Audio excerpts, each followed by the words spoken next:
Hi, I'm Kleer-Larson, and my paper is called The Unwanted Boy. It's about one of the greatest failures in video game history, the Virtual Boy. But it's not just about its failure. It's about why exactly it failed. How could a system coming from such a big-name company like Nintendo fail in less than a year? Why did it fail? How did it fail? And how it was set up to fail is what my paper is about. So, without further delay, let's go into the slideshow, shall we? So as you can see here, my presentation, The Unwanted Boy, the story of Nintendo's abused and neglected system. And front and center is that abused and neglected system, the Virtual Boy. Now, the Virtual Boy is often faulted as being one of the worst systems in history. However, Nintendo is often distanced from it. When people think of Nintendo, they don't ever think of the Virtual Boy. They think of the N64, the Wii, the SNES, or the NES. But the failure of the system is very much Nintendo's fault. So why? Just why? How could such a major company create something that was so bad that it would fail within a year? It just doesn't make sense. What did Nintendo do to go so wrong? Well, in the early 1990s, Nintendo had some problems. And people don't often think about this because at the time, they were riding high.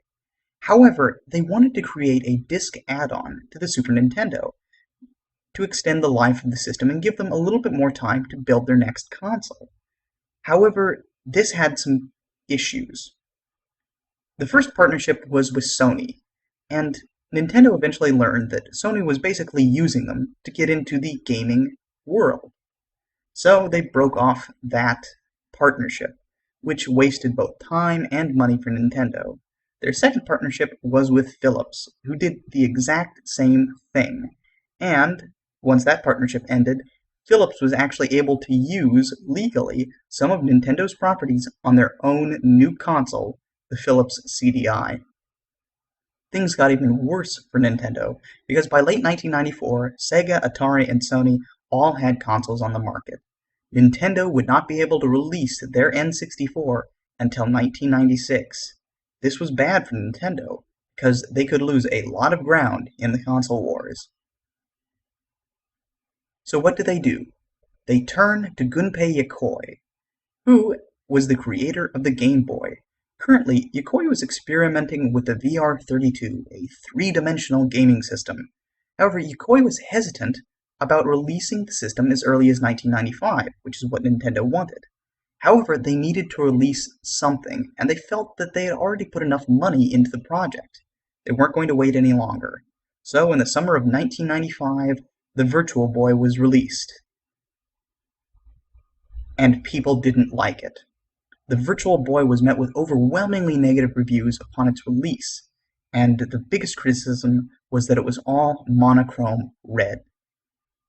If you see the images below, those are actual Virtual Boy pictures. That's what the games looked like. They were bright red and they hurt your eyes. Even more troublesome was the fact that the Virtual Boy required a stand. You couldn't just put it on a headband and wear it over your eyes. You had to have a perfect level to actually sit and play the thing. And the battery life was terrible. So not only could you not just carry the thing around, you had to have a stand. The battery life was bad, and it was still considered to be a portable gaming system. To make matters worse, it was difficult to program for the thing, so it had virtually no gaming library. And in fact, even their big movie-based video game turned out to be for one of the biggest box office bombs in history, and you can see that at the bottom. Waterworld. That's right, Waterworld was a big title for the Virtual Boy. Nintendo promised much for the Virtual Boy, like multiplayer connectivity and big-name titles like Metroid and Star Fox. But by December of 1995, Nintendo had pulled all of the advertising for the system and had begun to campaign for the Nintendo 64. All of that was refocused, and the Virtual Boy died a quick and painful death in early of 1996. At the bottom, you will see the only known image left of Star Fox for the Virtual Boy. So could it have worked? It's impossible to say whether or not it would have worked had it been allowed to run the same course as Gunpei Yokoi wanted it to, but what we do know is that rushing didn't help it. Today, there's a loyal cult following for the system, who make their own homebrew games and chords to activate the multiplayer system.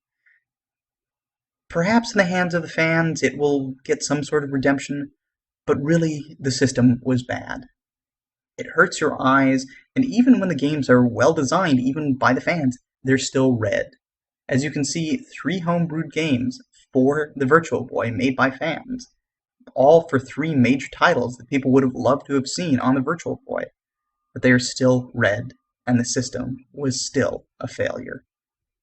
So that is my presentation on my paper.